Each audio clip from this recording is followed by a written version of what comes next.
এতদিনের মানসিক মায়ের কাছে গিয়ে আজ শোধ করলাম। চলো তাহলে প্রথম থেকে শুরু করি। Hello family, good morning. আজ 10ই ফেব্রুয়ারি, মঙ্গলবার। ঘড়িতে এখন ওই 9টার মতো বাজে। আজ যে মায়ের কাছে যাব সেই জন্য সকাল সকাল উঠে স্নান টান করে নিয়েছি। ফুল তুলছি, নিজের হাতে মালা গাঁথবো বলে। তারপর মায়ের মন্দিরে যাব। এখন আর আগের মতো ফুল নেই, গরমকাল তো চলেই আসছে। অল্প অল্প ফুলের পরিমাণও কমে যাচ্ছে, তবে আজ বেশ থোপা থোপা ফুলগুলো আমি তুলছি। ইচ্ছে ছিল পুরোটাই মায়ের প্রিয় ফুল জবা দিয়ে মালা গাঁথবো, কিন্তু কি আর করা যায়, ওই যে গরম পড়ে গেছে, ফুলের সাইজও ছোট হয়ে গেছে, আর অল্প অল্প ফুল ফুটছে, তার মধ্যে আবার পোকা লেগে গেছে। তাই ভাবলাম সমস্ত কিছু ফুল দিয়ে তার মধ্যে জবা ফুল দিয়ে একটা মালা গাঁথি।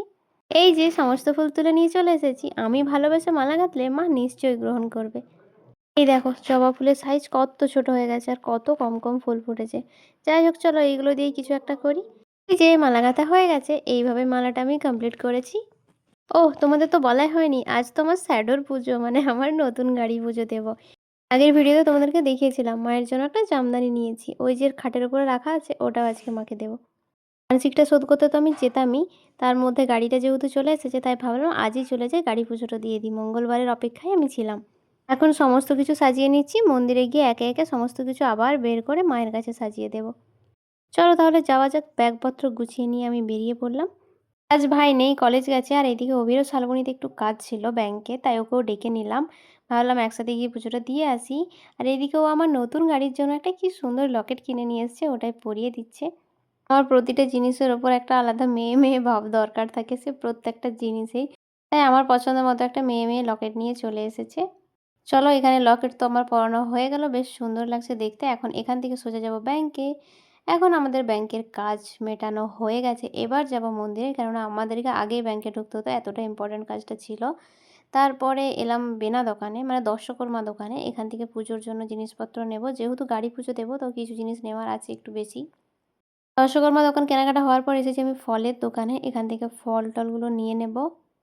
ফল নেওয়ার পর এখান থেকে মিষ্টি নেব, মিষ্টি নিয়ে সোজা মন্দির। একটু বেশিক্ষণেরই কাজ ছিল আজকে ব্যাংকে।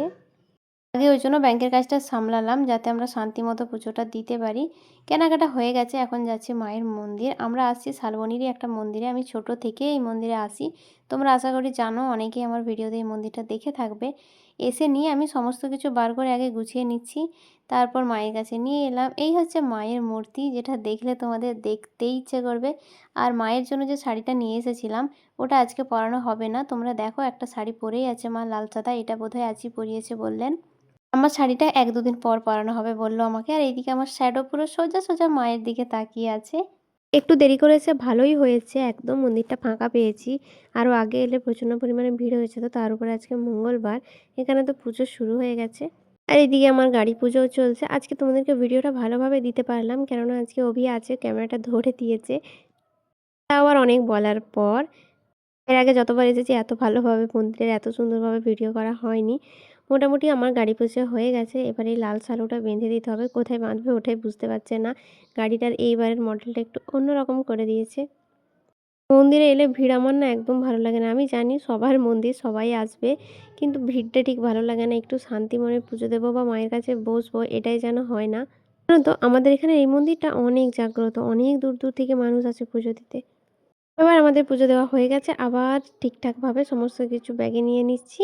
আলাদা আলাদা করে বেঁধে বাড়ি গিয়ে আবার ঠিকঠাক করবো সব। এখন ঘড়িতে প্রায় 1টার মতো বেজে গেছে, তাড়াতাড়ি বাড়ি যেতে হবে। ঘড়িতে এখন 1টার মতো বাজছে, একটু একটু খিদেও পেয়ে গেছে সত্যি বলতে। সকাল থেকে যেহেতু না খাওয়া আছি, আর এরপর খাওয়া দাওয়া করে অভি আবার বাড়ি যাবে, সেই জন্যই তাড়াতাড়ি করছি। রোদ থাকতে থাকতে ও বাড়ি চলে যাবে। চলো, সমস্ত কাজকর্ম মিটে গেছে, এবার যাওয়া যাক বাড়ির দিকে। আমি তো চালাবো না আপাতত, এই রোডে আমার ভীষণ ভয় লাগে। মেন রোড পেরিয়ে যাওয়ার পর আমি চালিয়ে নিয়ে এসেছিলাম। তারপর একটা আখ দোকানে দাঁড়ালাম, এখান থেকে একটু আখের রস খাবো বলে। চলো তাহলে আজকের ব্লগ এখানেই রাখি, দেখা হচ্ছে পরে কোনো ব্লগে। টাটা।